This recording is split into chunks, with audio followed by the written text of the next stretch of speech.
Pollastre cruixent amb verdures al forn.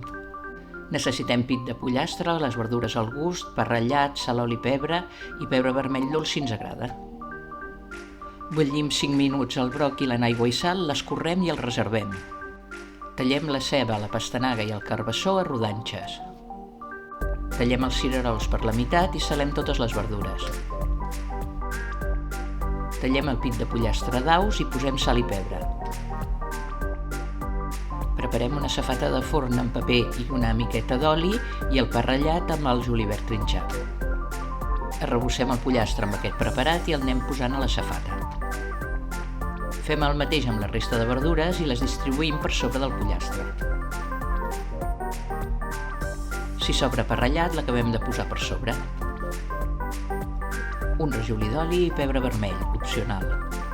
Ho posem al forn uns 25 o 30 minuts a la part central preescalfat i ventilat a 200 graus centígrads.